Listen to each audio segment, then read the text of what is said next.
vamos falar de filtração glomerular, eu começo assim, com um casinho ilustrativo, né? Então, esse nome é fictício,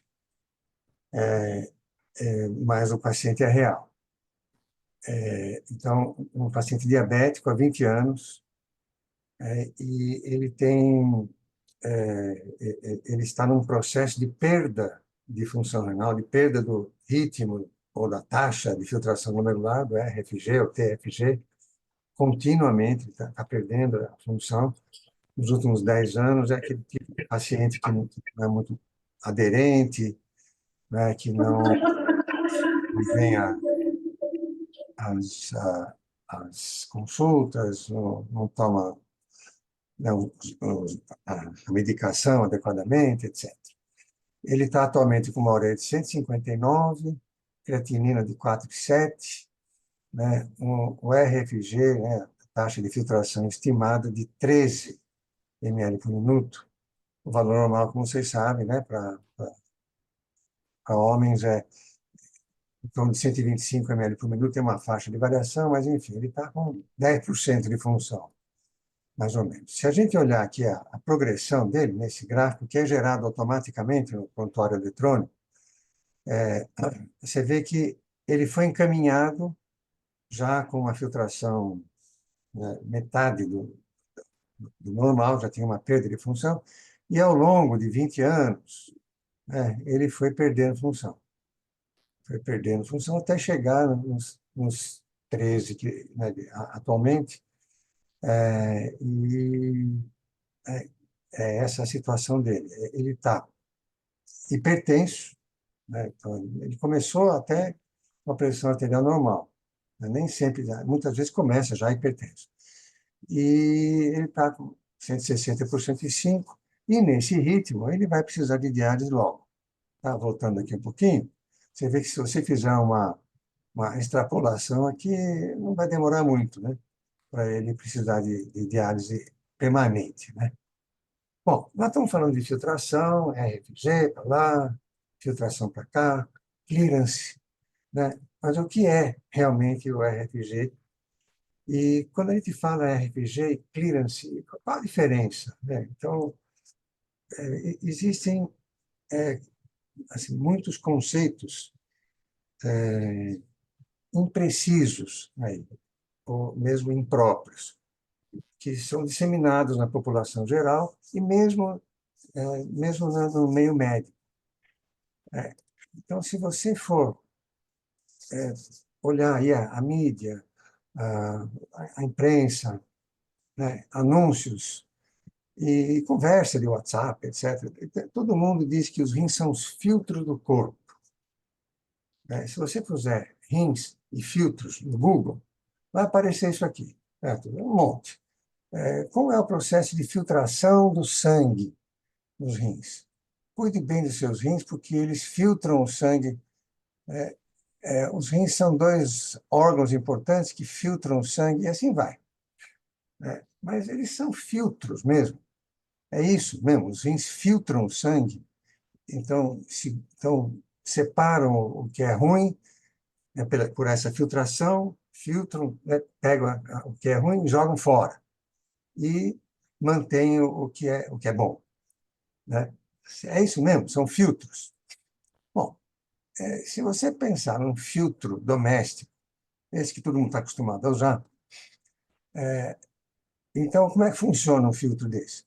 Tudo bem, aí ele pega uma água que está, né, cheia de partículas, né, de partículas relativamente grandes, ele passa por um elemento filtrante, essa água que vem suja da companhia da Sabesp, da companhia de fornecimento de água, e, e ele retém essas partículas e solta aqui uma água limpa.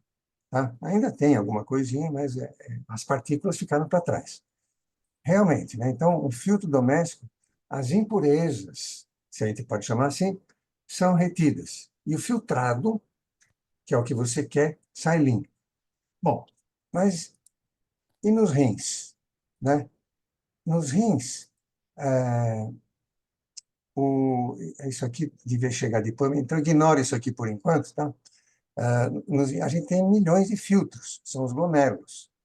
E realmente eles promovem uma filtração, mas o que é retido não é impureza, não são impurezas, são, são elementos, né? São estruturas, são células que são essenciais para o organismo, não pode perder.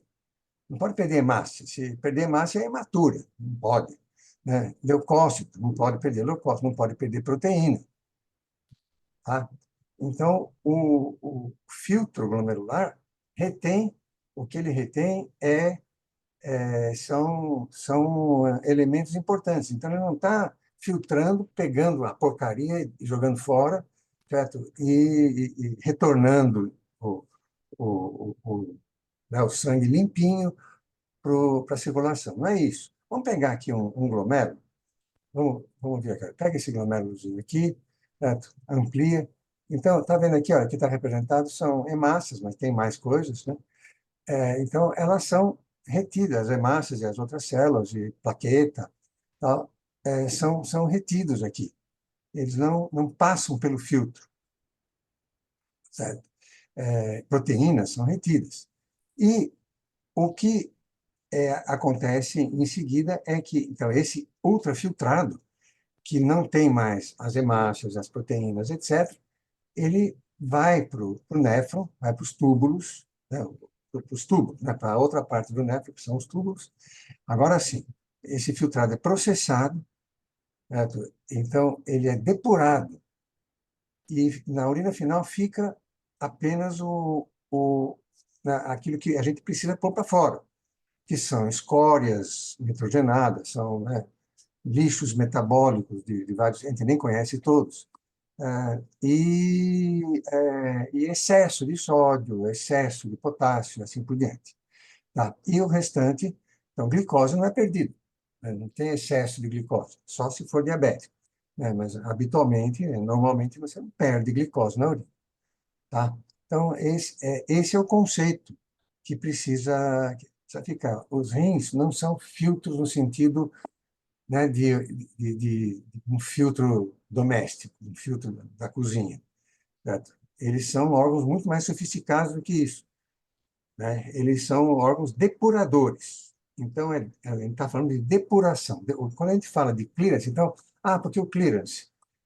Quando a gente fala de clearance, a gente está falando de clearance de creatinina, né? Na clínica, a gente fala disso.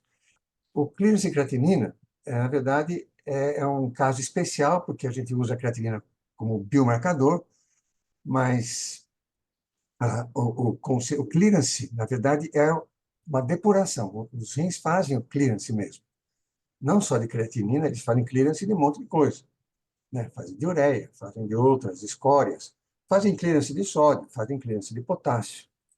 Depuração. Os rins são órgãos depuradores. Eles são bem mais sofisticados do que o filtro da nossa cozinha. Tá? Então, os glomérulos são as unidades filtrantes. É disso que a gente vai falar aqui, né? Então, a gente tem milhões de glomérulos, né? 1 milhão para cada rim. Aqui, obviamente, não tem 1 milhão, né? Tem, só para dar a ideia de que são muitos, ficam no córtex renal.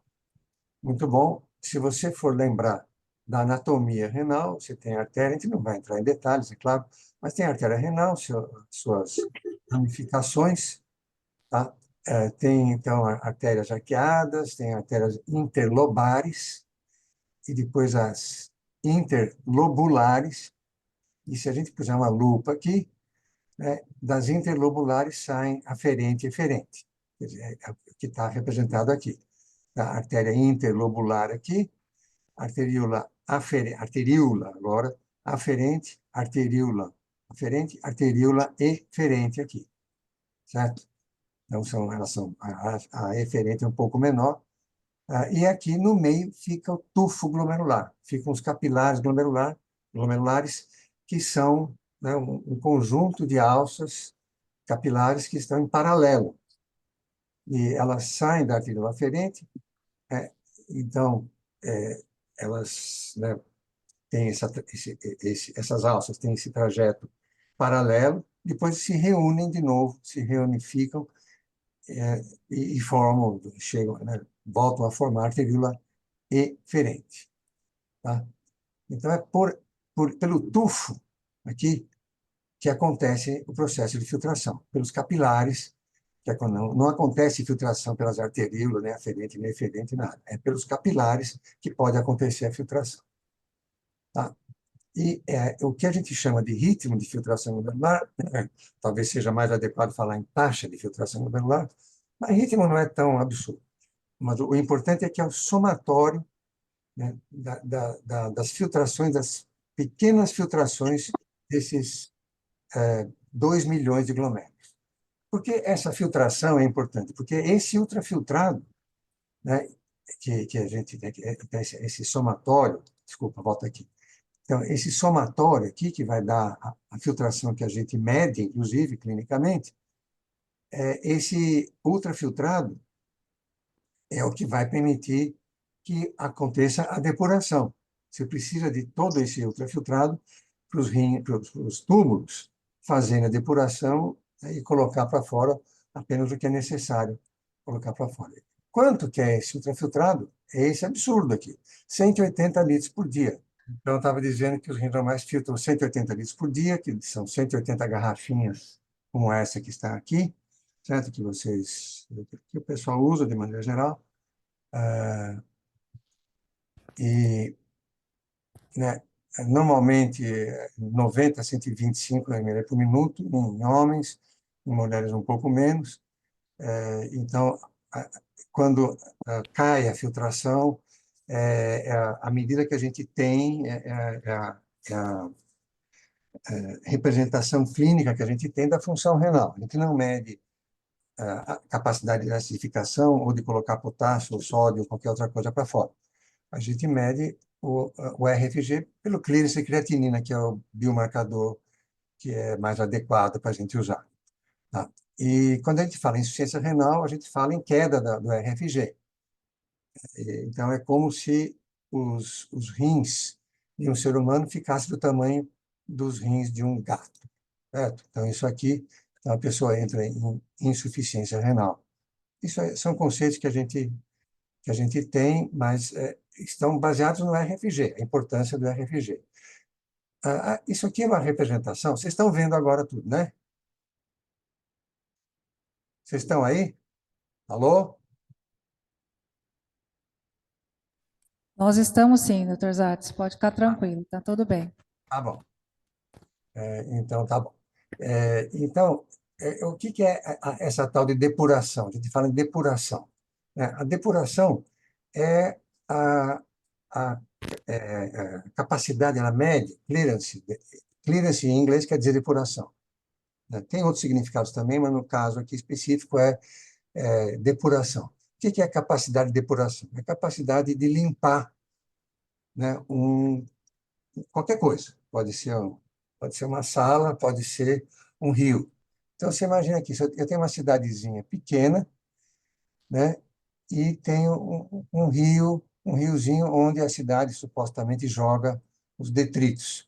E se eu tivesse, né, limpar isso aqui, eu pegaria, então, eu construiria uma usininha, tá? Que é esse tijolão aqui, tijolinho, é uma usina para limpar. Então, limparia com uma usina pequena. Se for uma cidade maior, eu preciso de um tijolão, tá? Eu preciso de uma usina maior para poder fazer a mesma coisa. Limpar, isso é um conceito intuitivo, né? Então, por isso que eu preciso de um rim de um certo tamanho para um animal, de um certo tamanho para um animal menor, né? Para um coelho, o rim é menor do que para um humano. Para um elefante, o rim é maior, e assim vai. Tá? Então, quando a gente fala em perda de função renal e mede a função renal pela queda do FFG, a gente está falando das outras consequências, não apenas a queda do FFG, mas tudo o que está atrelado ao RFG. Então, excreção de potássio. Se meu RFG cai, eu tenho hiperpotassemia, né? Se eu tiver então, retenção de ácido, acidose metabólica, retenção de fluidos, retenção de escórias e, finalmente, a pessoa morre. Quer dizer, a gente tem esse conceito de insuficiência renal, perda de função renal, que é medida pela queda do RFG. Tá? Tá claro isso? Então, vamos rever alguns conceitos sobre esse processo de filtração glomerular, que acontece através desses tufos, né? Desses tufos glomerulares, desses capilares glomerulares. Então, vamos lembrar um pouco a dinâmica da ultrafiltração glomerular. Tá? Então, vocês lembram, né, dos livros de fisiologia que a gente tem uma dinâmica, uma interação complexa entre o que a gente chama de ΔP, certo? Que é a diferença de pressão hidráulica entre o lume capilar e o espaço de Bowman, o espaço urina. Então, aqui eu tenho tufo capilar, então, aqueles capilares esquematicamente, né, em paralelo, que constituem o tufo glomerular, e o espaço urinário, ou o espaço de Bowman. Tá? Então, o ΔP é a diferença de pressão hidráulica entre o lume capilar, então o interior do capilar, e o espaço de Bowman. E o π seria ΔP, mas no espaço urinário a pressão ocótica, que é o que o π representa, é muito baixa. Então, a gente não é um ΔP, porque o ΔP é igual a π, porque aqui ela é essencialmente zero. Mesmo em nefrótico, é muito baixa a pressão ocótica aqui, certo? No espaço urinário. Então, a diferença de pressão oncótica entre o lume capilar e o espaço de Bowman, ou seja, a própria pressão oncótica no lume capilar. Tá? Então, tem essa interação. A pressão oncótica a pressão hidráulica, desculpe, é praticamente constante ao longo do capilar, então, é uma distância normalizada. Então, aqui é 0%, 20%, 40%, 100%, né, do comprimento do capilar, tá? Normalizada a partir da origem. E a pressão oncótica vai subindo ao longo do capilar porque está acontecendo a filtração, certo? Exatamente porque está acontecendo a filtração. Então, a distância normalizada a partir da origem, ao longo dessa distância normalizada a partir da origem, a gente tem uma elevação da pressão oncótica. E essa diferença entre a pressão hidráulica e a pressão oncótica é que é realmente o motorzinho da filtração. É o que governa, é o que promove a filtração, a saída de fluido de dentro do capilar para fora, né? Que constitui o filtrado glomerular. E como ela varia ao longo de toda essa distância normalizada aqui, na verdade, é a área entre as duas curvas, entre as duas linhas, que representa a pressão efetiva de ultrafiltração, tá? E que é, então, que vai promover essa filtração aqui nas alças capilares. Então, a gente tem então, as alças capilares, por onde acontece a filtração, tem a arteriolar aferente, tem a arteriolar eferente, tá? Então, essa interação entre a arteriola aferente, eferente, alças capilares e a própria pressão arterial, né, que governa tudo isso aí, é que vai determinar como varia a filtração glomerular. Então, esquematicamente, nós temos isso aqui. Nós temos o tufo glomerular, as alças capilares, tem aqui, né, então esse esquema está representando este tufo aqui, tá? Tem a pressão arterial, que é a cabeça de pressão, que vai permitir que aconteça a filtração, né? E, e, né? E aqui eu tenho arteriola aferente, arteriola eferente, e eu tenho um perfil de pressão hidráulica ao longo dessa microcirculação. Começa com a pressão arterial. Então, pressão arterial normalmente em torno, pressão média, em torno de 95, mais ou menos, tá? Então, está aqui, essa linhazinha está representando a pressão arterial. Aí, na arteriola aferente, existe uma queda, né, um baque de pressão, porque é uma resistência que está interposta, que está num circuito hidráulico. Então, você tem uma resistência, né, você tem o esfíncter, você tem a resistência da arteriola aferente, e existe essa queda de pressão. E essa pressão cai para quanto? Cai para o que a gente sabe que é a pressão glomerular, né? As medidas em bancada de pressão glomerular. Tá? Então, é a pressão glomerular em torno de mais ou menos metade da pressão arterial, né, em condições normais. Então, 95 aqui, 50 é a pressão hidráulica dentro do capilar glomerular, que promove a filtração. E depois nós temos um segundo baque aqui, depois que, né, já passou o tufo glomerular, que é o da resistência A, da resistência eferente. Aqui é aferente, aqui é eferente. Então, tem uma segunda queda. E daqui para frente são pressões mais baixas, a pressão do capilar peritubular, e, né, e no final dos vasos retos, etc. No final, acaba na veia renal, tá? E na cava. Tá bem? Não, ele saiu aqui por razões que são entendidas por ele próprio, mas tudo bem. Vamos voltar aqui. Então, deixa isso aqui e vamos ver aqui o programinha. Tá? Então, eu saí temporariamente do PowerPoint. Mas vocês estão vendo, né? Tá passando normal. Tá normal aqui. O que quer dizer passando normal? É que nós estamos conseguindo visualizar a sua apresentação. Tá parado no esquema da arteríola aferente e eferente e os gráficos, a dinâmica e perfil pressórico. Tá. Vocês estão vendo o cursor se mexer? Não. Não. Esse é o problema do Zoom, né? Porque no Meet, o que eu estou vendo é o que vocês estão vendo. Não importa em que janela eu esteja, né? Não tem, vocês aí que entendem mais de Zoom, tem um jeito de eu compartilhar a tela inteira e não uma janela específica? Vocês sabem isso? Sim. Porque eu trabalho com janelas específicas, né? Tem que sair do modo de apresentação do Excel. Do PowerPoint, Do né? PowerPoint, do PowerPoint. Tá, então espera um pouquinho. Eu estou no Zoom, Zoom, não. Aí o senhor vai ter Tá, que começar a compartilhar novamente. tá. Então, New Share, vamos ver agora então, onde é que está? Tá. Agora vocês estão vendo? Agora sim. Tá. Então, veja só, porque senão fica, né, fica incompleta a apresentação. Olha, então aqui eu tenho aquele mesmo esquema que vocês viram, só que esse esquema aqui está funcionante. Tá? Como é que era o negócio para a gente? Mandaria esconder o floating. Isso eu já aprendi. Tá. Então, eu posso variar aqui esses parâmetros. Eu vou variar a pressão arterial. Olha só. Se eu variar a pressão arterial, tá? Então, eu aumentei a pressão arterial. Olha o que aconteceu.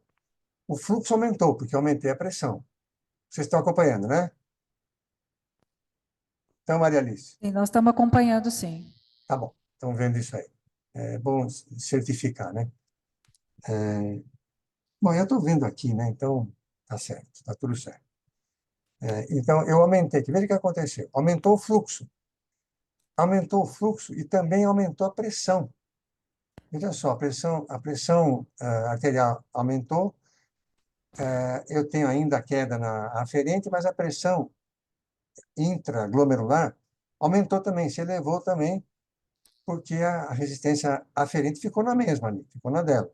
Certo? Então, toda essa pressão aumentou. Porque ela aumentou, a diferença de pressão entre o intracapilar e o espaço de Bowman, né, o espaço urinário, aumentou também.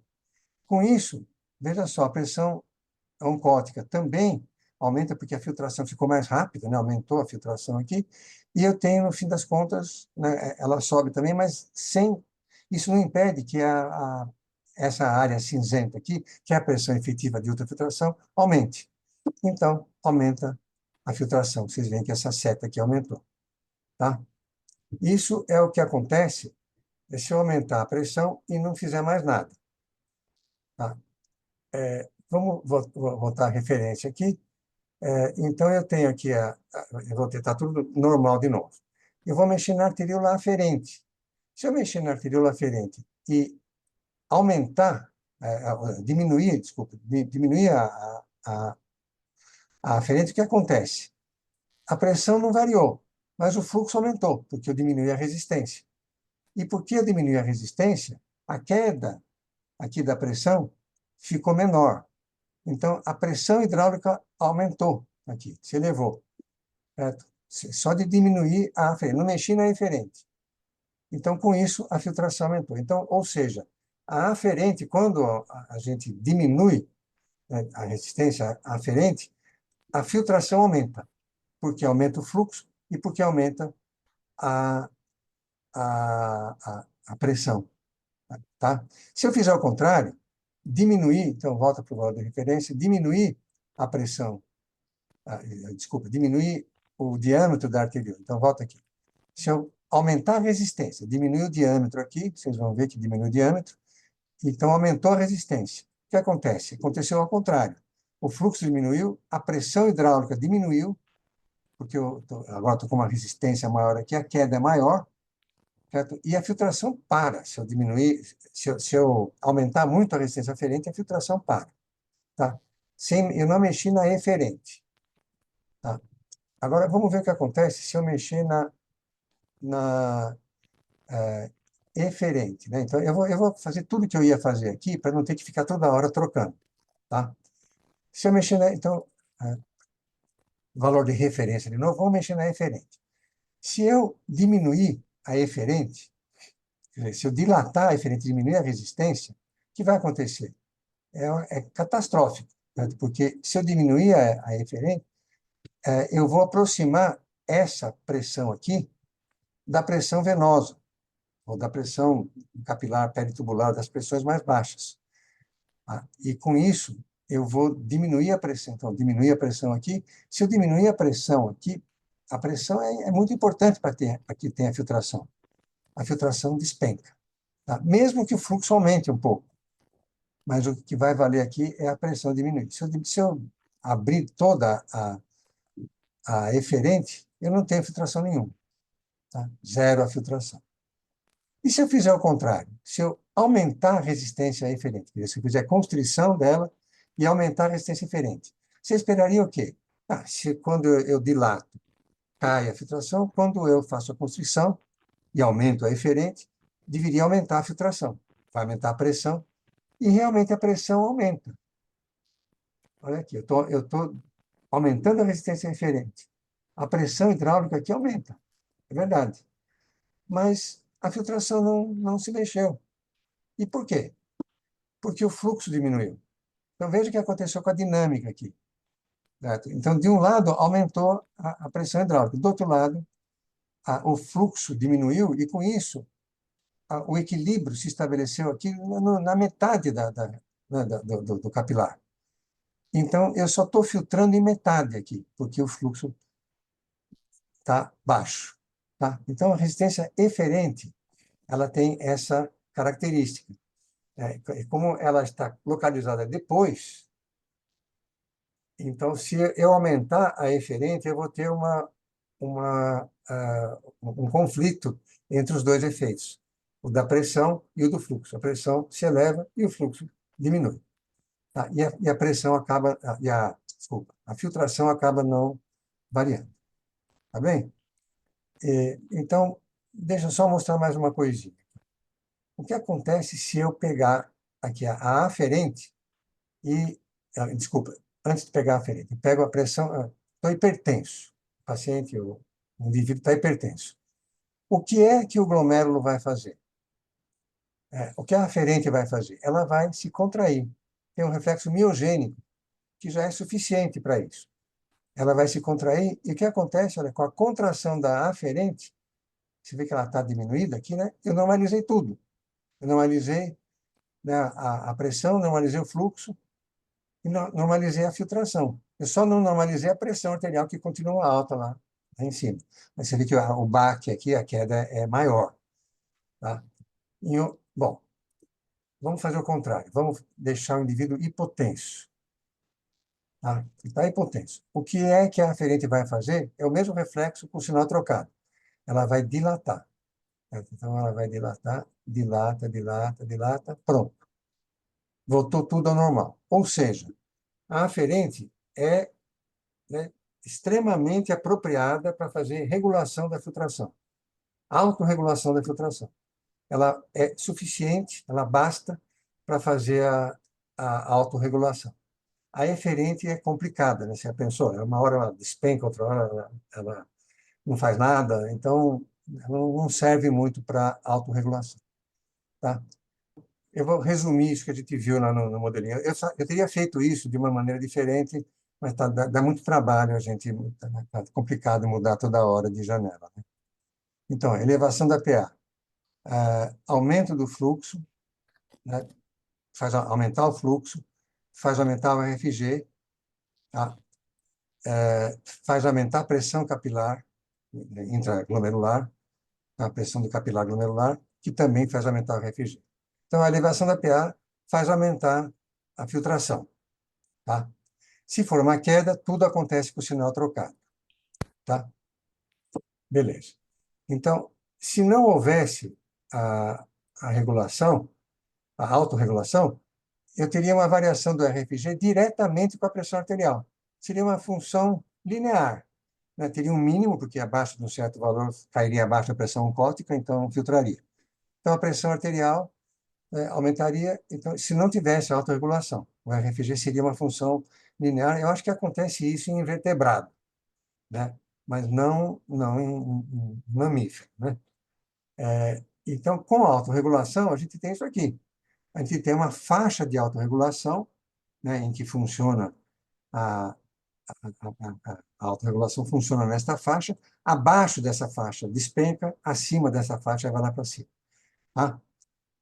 Então, a FPN, filtração por néfron, mas o somatório vai ser a filtração que a gente mede na clínica. Tá bem? Então, a filtração se mantém relativamente constante, não é perfeita, mas ela é quase perfeita, mesmo se variar muito a pressão arterial. Tá? E revendo, então, a arteriola aferente e eferente. Tá? Então, ele saiu de novo, reiniciar. Tá.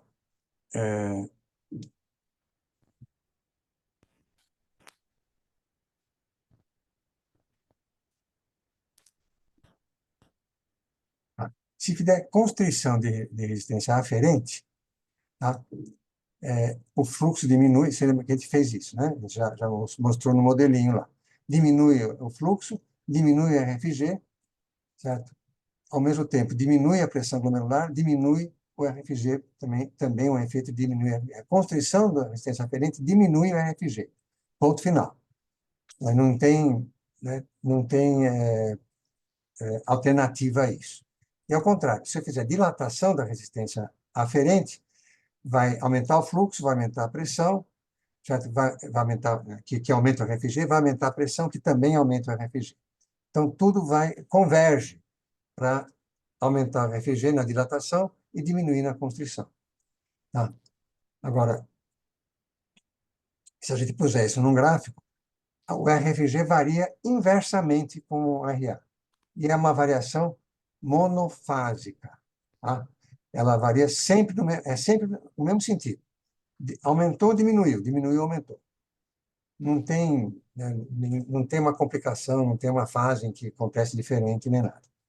Bom, com a resistência eferente, como a gente já viu, é mais complicado, né? Porque se eu fizer constrição de eferente, diminui o fluxo, certo? O que tende a diminuir o RFG. Mas se fizer essa mesma constrição de resistência eferente, faz elevar a pressão glomerular, que tende a aumentar o FFG. Então, acaba não acontecendo nada, certo? E se eu fizer dilatação, né, não acaba não acontecendo nada. Se eu fizer dilatação da resistência eferente, certo? Então, aumenta o fluxo, né? A dilatação da eferente aumenta o fluxo, beleza. Então, isso tende a aumentar o RFG.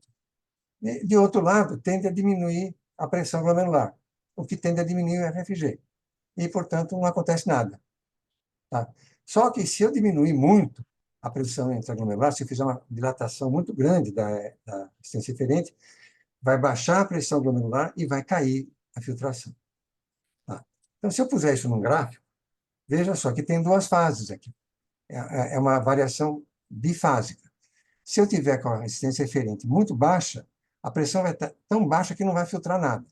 Aí eu começo a aumentar a resistência eferente e aumenta assim, verticalmente, quase, né? A filtração por néfron, ou o RFG, aumenta verticalmente. Então, eu tenho uma fase de aumento da filtração com a resistência eferente. Mas, a partir dos valores fisiológicos, no momento em que eu aumento a resistência eferente, não vai acontecer mais nada, porque eu vou estar diminuindo demais o fluxo. E uma coisa vai contrabalançar a outra. Está claro isso?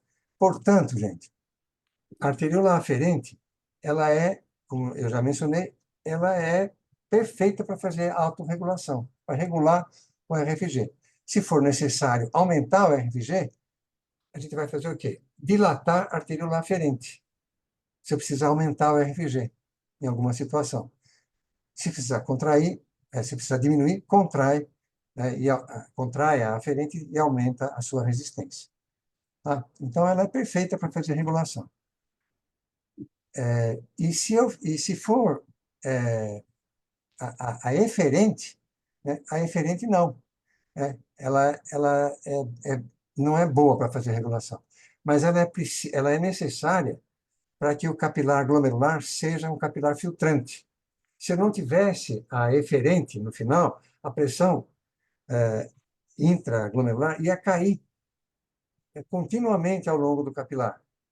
E ele ia se comportar, o capilar glomerular ia ser um capilar comum, um capilar como um capilar mesentérico, como um capilar da pele, né, do músculo, de qualquer outro lugar, tá? Que é um capilar que não filtra. E a gente não quer que filtre, porque se filtrar, se o capilar, né, da pele, do músculo, filtrasse, a gente inchava, né? Justamente a gente não quer, a gente quer que haja trocas, né, de glicose, de CO2, de oxigênio, né, de ácido, etc., mas não que haja extravasamento de fluido. E no capilar glomerular, a gente quer que tenha extravasamento de fluido, ele está lá para isso. Então, para isso, eu preciso da eferente. Se eu não tivesse a eferente, eu não ia ter a filtração. Tá? Só que ela não pode variar muito. Ela tem que ficar ali na dela, tá? E o que vai variar é a aferente. Então, visto isso, né, apesar dos percalços que teve aí, a gente pode ver alguns exemplos do que acontece na filtração glomerular em situações patológicas, né? Então, por exemplo, vamos voltar à hipertensão arterial. Hipertensão arterial, o que acontece? Ah, meu Deus, isso aqui não está legal. Vamos lá. Reiniciar a apresentação. Eu tenho que mexer no teclado, não no mouse. Então, a hipertensão arterial vai fazer a... Então, não está deixando nem eu apontar. O que será? Ele está fazendo alguma coisa errada aqui, que eu não sei o que é. Bom, vamos ficar só nesse âmbito aqui. Santo. Então, faz de conta que eu estou apontando, tá? Então, a pressão arterial se elevando, o que vai acontecer com a arteríola aferente? Ela vai se contrair e vai trazer de volta a pressão hidráulica, né, para o normal, e com isso ela vai normalizar a dinâmica glomerular, vai normalizar o fluxo e vai normalizar a filtração. Então, o hipertenso não é um hiperfiltrante. Alguns glomérulos podem hiperfiltrar. Pode acontecer isso, eles podem depois esclerosar mais adiante, ao longo de um período, né, grande, mas o hipertenso comum, aí, que está no ambulatório de hipertensão, né, ou que nem sabe que é hipertenso, eventualmente, ele está com a filtração normal enquanto ele estiver bem, né? Ele depois, mais adiante, passados 20 anos, ele vai estar com uma doença renal crônica. Tá? Então, o hipertenso não hiperfiltra. Se não tiver complicado, ele não hiperfiltra. E por causa, né, da arteríola aferente. Tá? Olha, uma situação de hipovolemia aguda. O que vai acontecer? Se for uma hipotensão simples, tudo bem, porque a arteríola aferente dilata.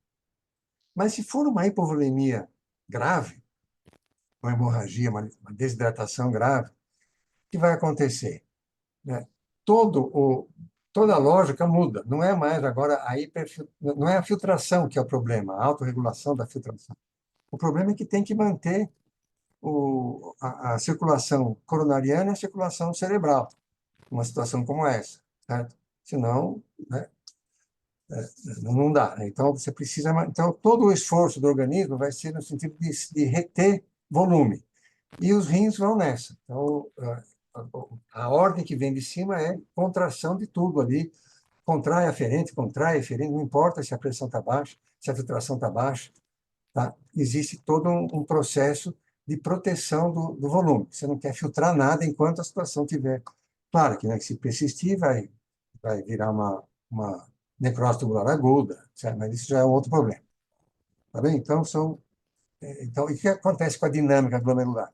Se a pressão vai lá para baixo, já está baixa a pressão sistêmica. Aí você tem uma constrição da aferente, o que acontece? A pressão, né, é, hidráulica intracapilar, intraglomerular, vai lá para baixo. E não tem filtração. Né? Sem pressão não tem filtração. Não adianta, né, a pressão ótica, não adianta o KF aumentar, a permeabilidade capilar, não vai adiantar nada. Bom, em frente. Tá? Agora, se for sepse, a sepse pode derrubar a pressão, né, arterial de tal maneira que realmente não vai ter, né, por nenhum mecanismo vai poder haver a filtração glomerular. Mas, mesmo sem cair muito a pressão, a sepse pode causar uma insuficiência renal. Né? E um dos mecanismos propostos é justamente, vejam só, né, dilatação da eferente.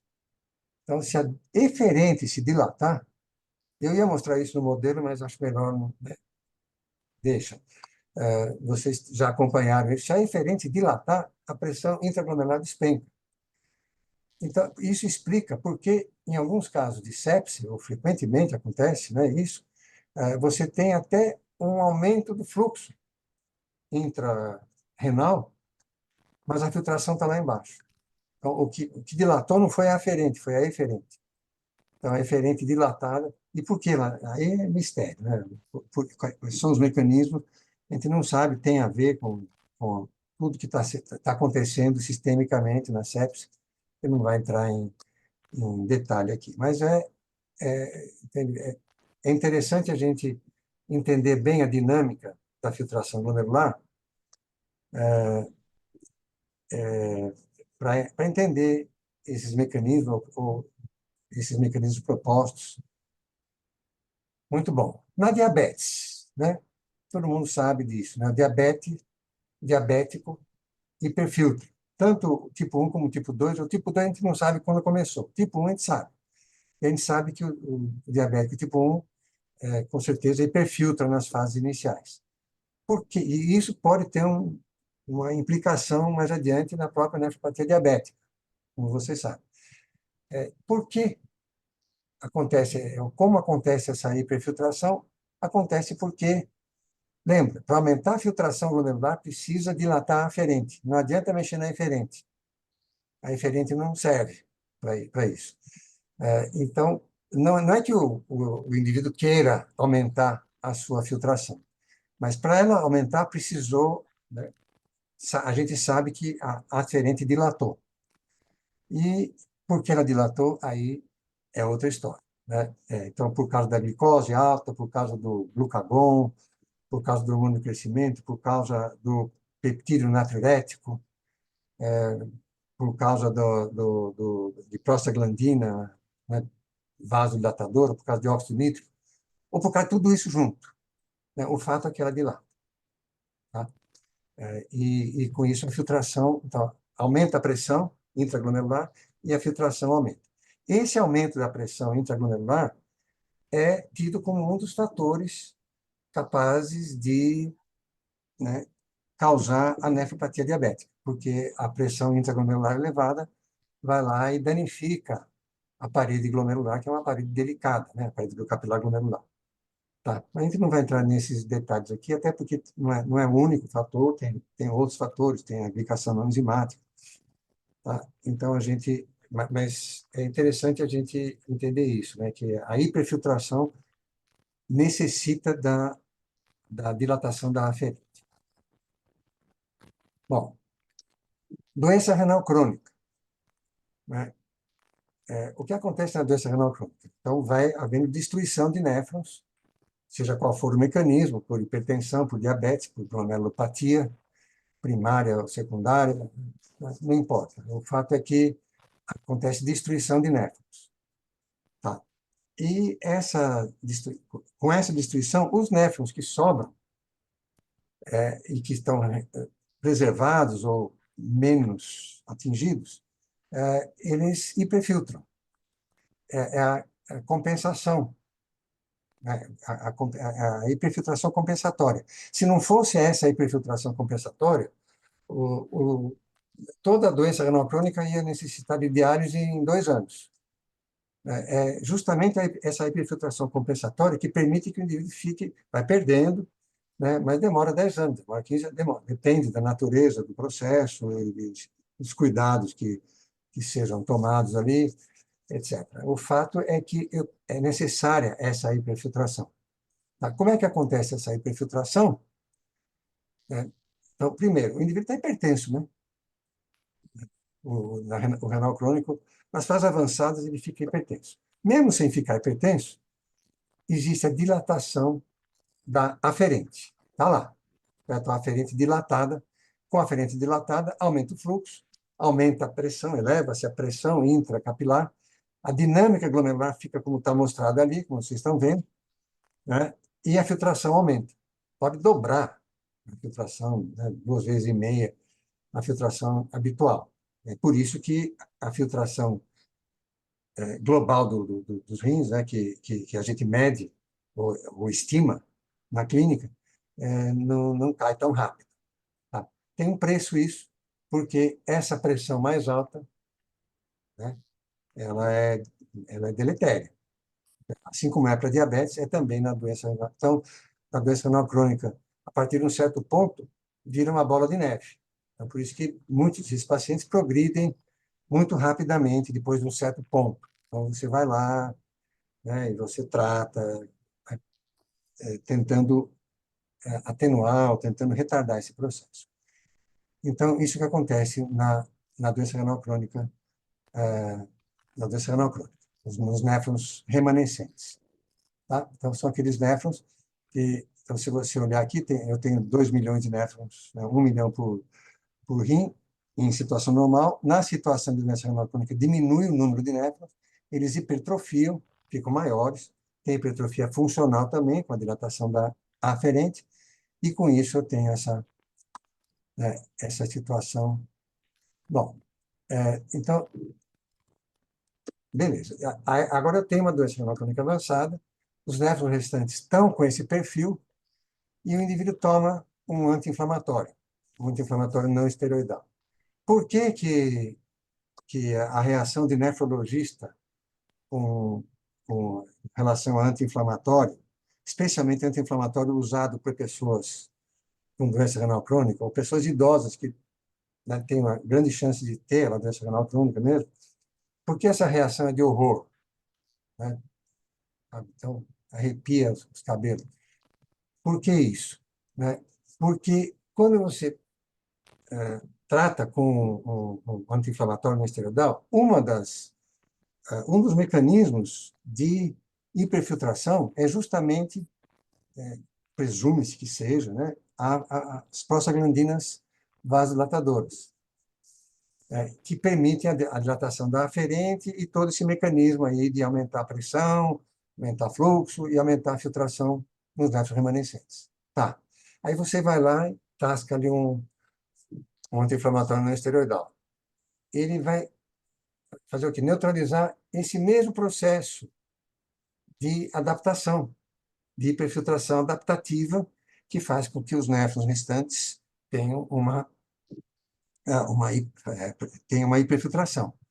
Então, tudo se passa como se não tivesse a hiperfiltração, nunca teve a compensação, mas a progressão aconteceu, né? Vinha acontecendo antes. O que acontece? Ele despenca a filtração. Tá? É como se não tivesse nunca tido a compensação. Tá? Ele pode fazer até uma ira, né? Um quadro de injúria renal aguda, que vai ter uma dificuldade maior para recuperar do que uma pessoa mais jovem, né? Ou uma pessoa sem doença renal crônica, porque você já não tem tanta célula-tronco ali, aquela coisa para poder recompor, né, as células tubulares. Então, é uma coisa realmente pode precipitar a necessidade de diálise num paciente que poderia ficar mais tempo ali, anos ainda, sem diálise, né? Muito bom. E o efeito do... Né? Bom, é isso aí que eu estou mostrando aqui. Então, diminui, a filtração fica normal, e você não quer isso, né? Então, a filtração que estava... Então, vamos acompanhar aqui, né? Ela estava em 31, que ainda seria uma fase 3 para 4, de repente, ela despenca para 12, certo? Que já é uma fase 5, 5D até, né? Seria uma fase 5 com necessidade de diálise. Tá bom. Bom, e inibidor de enzima, bloqueador do receptor da angiotensina 2, como é que é isso, né? Como é que a gente explica o efeito? Então, qual é o efeito do inibidor de enzima e do losartan, dos bloqueadores do receptor? Eles vão ali na eferente, tá? Certo? E mexem na eferente. Então, eles dilatam a eferente. Dilatando a eferente, vocês lembram que a pressão cai. Certo? Contrair a eferente não vai fazer muita coisa, mas dilatar a eferente a partir de um valor fisiológico faz cair a pressão intraglomerular. E é isso que você quer realmente. Você quer que diminua. Então, ele vai diminuir a pressão arterial e vai diminuir a pressão intraglomerular. Com isso, daí o efeito protetor. A parte hemodinâmica do efeito protetor, porque tem outros efeitos protetores por a gente inibir a angiotensina 2, que ela tem um efeito inflamatório, isso também é conhecido. Tá? Mas o efeito hemodinâmico vem daí. Só que o que acontece? A filtração cai. Eu vou voltar um pouquinho. Ela estava em 31, fase 3, certo? Se você entrar nesse momento com um inibidor de enzima, ela pode ir para, no caso aqui foi para 25, é fase 4, tá? Da doença renal crônica. E isso é conhecido. Ela diminui um pouco, realmente, exatamente porque cai a pressão intraglomerular. Apesar de que o fluxo aumenta, né? Porque dilatou a, a eferente, aumenta um pouco o fluxo, mas o que predomina é o efeito na pressão. Então, cai um pouco a filtração, né? E tudo bem, porque é um preço que a gente paga para, né, retardar a progressão. Tá bem? Então, IECA e BRA. Bom, o que mais, né? Então, resumindo tudo isso que a gente disse, né? Então, a formação da urina inicia-se então, o processo de ultrafiltração, é o processo inicial de formação de urina, que separa, então, aqueles elementos figurados, né, que a gente chamava, então células, hemácias, etc., proteína, e ela, né, entrega para os túbulos um fluido que vai ser depurado agora. É aí que entra a sofisticação, né? Transporte, transporte ativo, etc. Então, ela é um processo passivo inteiramente, então ela não envolve o uso de ATP nem nada, ela é a fonte de energia para a ultrafiltração glomerular é o trabalho cardíaco. É o trabalho que gera aquela pressão, etc. Ela depende de 4 determinantes básicos, né? O que a gente realmente focaliza é a pressão hidráulica intraglomerular e o fluxo plasmático glomerular, que vocês viram que é o que varia ali, né? E a regulação do RFG, ela depende de variação da resistência aferente, tá? Essencialmente é isso. Tá bem? E a gente viu alguns exemplos aí de variação patológica, tá bem? E eu espero, então, que isso tenha sido útil para vocês. Eu peço desculpas aí pelos problemas técnicos que houve, e eu estou disposto aí, eu estou à disposição para responder qualquer pergunta aí que vocês queiram fazer, se eu puder responder, claro. Obrigado.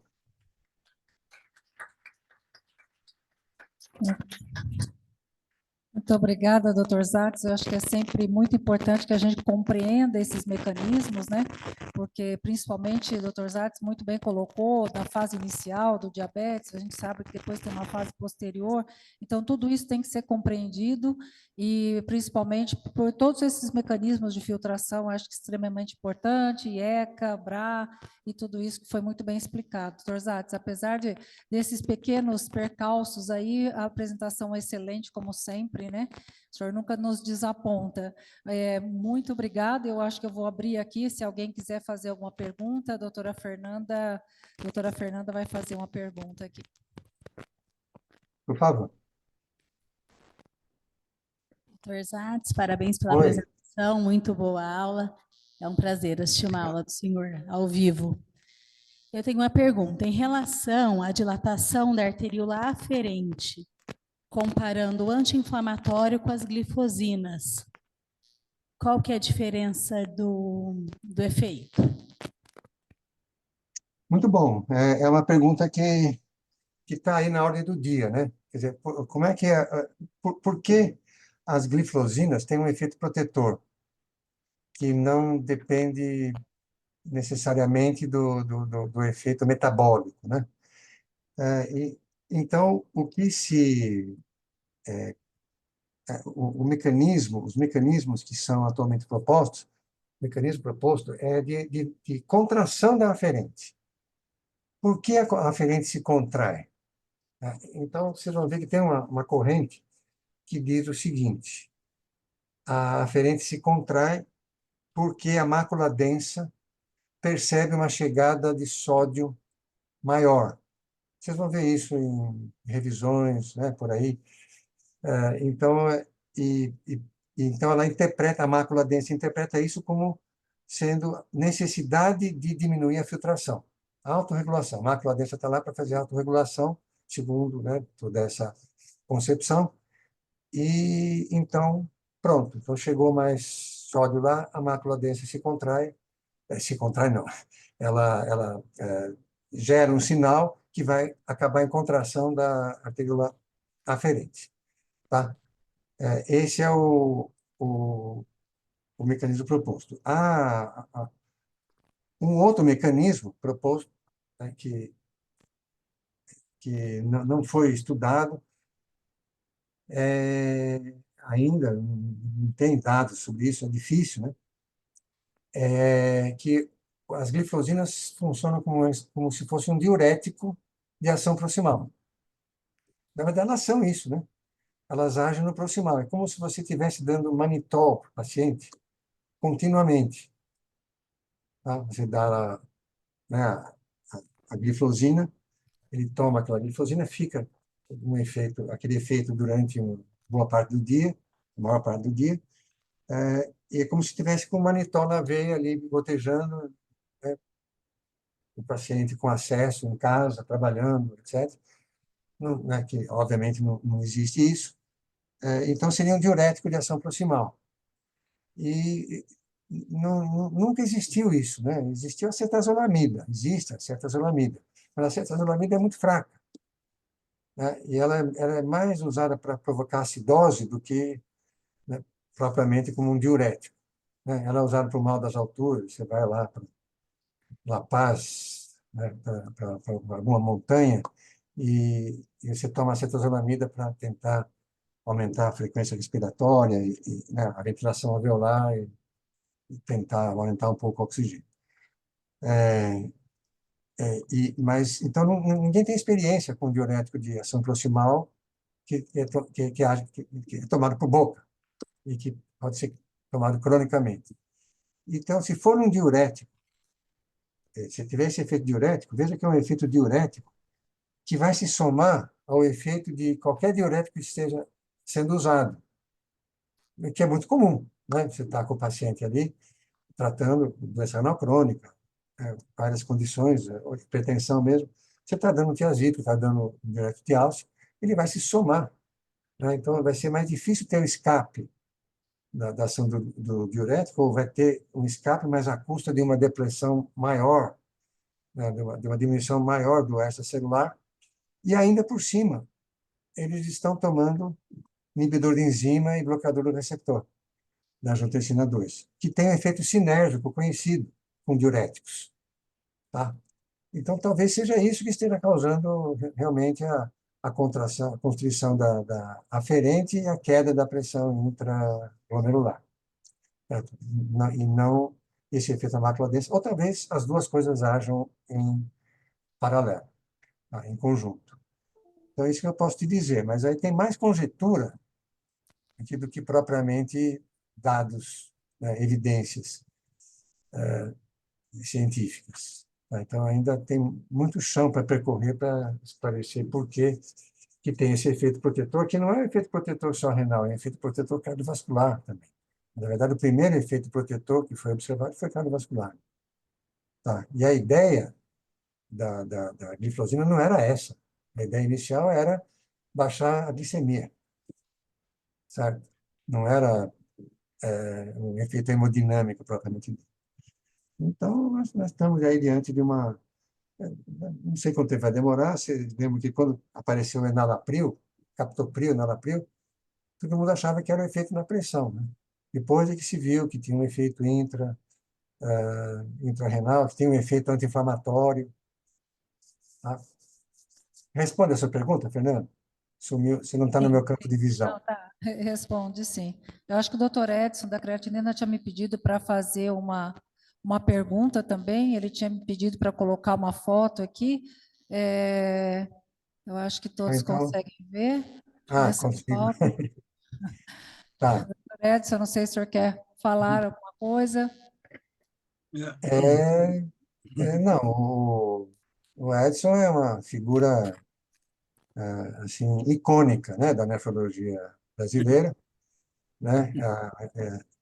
Ele vem com essa coisa da creatinina, né? Então o carro, quando isso aí essa foto é de 2007, né? Está marcada aí. Foi durante o Congresso Internacional que teve no Rio. Não sei quantos de vocês participaram. Acho que todos eram nascidos em 2007 já, né? E então, é, e mas acho que nem todos foram ao Congresso, né? Eram jovens demais para ir ao Congresso, a esse Congresso. E ficou assim, fez furor, né? O Creatinine Car, como foi chamado, tá? Que é esse um que está aí, tá? E então eu agradeço ao, ao Edson por essa lembrança aí. E, então, ele pediu para mostrar essa foto, mande-lhe um abraço, tá? não, eu Fala. queria. Posso falar 2 minutos? Não? Pode, Diga. Edson. Estão ouvindo? Quando o professor Você Zatz. tá, você tá, você tá presente. Ele Estou está presente. aí online. Eu pensei que ele É, tivesse pedido para colocar a foto. Você está não, eu online. mandei. Quando Você eu mandou vi, a foto. Então, oi. essa Olá. sessão, ela ocorre Então, exatamente na hora da minha sessão aqui, mas eu fujo, porque essa sessão ah, é muito melhor que a minha, então eu fujo da minha sessão e participo dessa sessão. Quando eu vi que você ia dar aula na palestra, eu disse, não, essa eu tenho que assistir de qualquer maneira, porque eu sou fã incondicional dos Atos. E eu participei da despedida dos Atos, lá quando ele se aposentou lá na USP. E eu fiquei também muito emocionado com a despedida dele, e eu não pude agradecer aos Atos, porque essa foto aí para mim foi o seguinte, quando acabou o congresso, eu comecei com essa história aí em 2004, essa história da creatinina. E eu fui muito criticado por muitas pessoas, né? fui chamado de maluco, de As chato, né? críticas eram infundadas. Inclusive, o Zatos mediou uma discussão, não vou dizer com quem, mas ele botou panos quentes numa discussão que estava enveredando por um caminho não muito agradável. O Zatos foi o mediador, o que tranquilizou a antiga GER. Uhum, Mas aí, né, teve o Congresso Mundial de Nefrologia lá A gente falou latim, você lembra? tem, A gente que é? falou em latim, a gente Em escreveu latim. coisa em latim. Exato. Né? E depois do Congresso, houve algumas reuniões em alguns lugares do Brasil. Teve na Bahia, teve, e essa aí foi em Petrópolis, perto ali de Petrópolis. E o Zatos foi chamado e ele tinha que pegar um avião lá no Santos Dumont e eu ofereci uma carona para ele. E ele me deu a honra, né, de ficar, você vê que eu tinha 3 anos que eu tinha começado o negócio da creatinina, e quando eu recebia aval de pessoas como o Zatos, eu dizia assim, bom, se ele está dizendo que eu estou certo, ou que eu estou no caminho certo, vamos dizer assim, eu vou continuar. Se ele me dissesse no caminho, foi 1 hora de viagem, né, de Petrópolis até o Santos Dumont, e ele me dizendo, me dando força, dizendo, ó, você continua que é a creatina mesmo, né? Então, muitas pessoas bateram no meu ombro. Eu recebi uma vez, eu estava em casa e recebi uma foto de alguma pessoa muito importante americana que estava em Curitiba, e ele botou assim, o doutor Creatina vai ficar muito chateado. Ele botou uma lápide, assim, RIP, né? E botou creatina na lápide, né? Sei. As pessoas batiam nas minhas costas, esse negócio não presta, que a creatinina, ela Meu não é sentimento, né? a creatinina ela não é Aham, específica, etc. Então, pessoas que nem o Fred, né, o Federico, que é meu guru, pessoas que nem os Atos, pessoas americanas, o Phil Halloran, né? Eu ia para os congressos aham, com a camisa creatina alta é pior que colesterol alto. Aí ele batia nas minhas costas e falou assim, Are you crazy? Eu disse assim, lá no meu país me chamam de crazy, né? It's but you are right, né? Então, o Phil Halloran tem 2.000 trabalhos, né? Então, quando sim. pessoas importantes do mundo inteiro diziam você está certo, o Terry Strong começou trabalhos dele falando creatinina é o melhor marcador no transplante. A Agnes Fogo, os trabalhos dela são com creatinina. E o Nestor Shaw parou uma aula dele um dia, disse, essa aqui é a nossa rainha, levanta aí, Edson, e disse assim, você está certo. Então, quando essas pessoas icônicas, eles são icônicos, né, me disseram, continua, eu continuei. Então, eu fiz questão de pedir para a Maria Alice, minha amiga, e eu queria fazer um agradecimento público, porque eu estou aqui hoje, né, assim, satisfeito, né, que a creatina, still the best marker, né, of renal Eu do dysfunction. Brasil. Eu falo dysfunction, né? E uma das pessoas é você, Zatzio. Eu queria te agradecer penhoradamente o seu apoio. E se não fosse você, essas pessoas, eu não estaria aqui. Muito obrigado, Zatzio. Não tem de quê, imagina. É. Você estava certo mesmo, né? Bom, muito obrigada, Dr. Zates, mais uma vez. É sempre uma honra estar com duas pessoas icônicas como o Dr. Edson e o Dr. Zates. Para nós é uma satisfação imensa. Muito obrigada. Se Deus quiser, os dois estarão presentes aqui em nossas reuniões. Muito obrigada, mais uma vez. Eu que Obrigado. agradeço aí a Eu também. oportunidade e cumprimento a todos aí. E vocês devem estar com calor, não? Muito, muito quente aqui. É Ah, um calorzinho básico, um pouquinho mais quente que o normal, né? é, então tá bom. Então, diz que vai melhorar, né? Amanhã, sei lá. Tá bom, então. Tá, muito Abraços, obrigada então, mais uma a vez. todos. Tchau. Tchau, Muito tchau. obrigado. Tchau. Tchau, tchau. Tchau.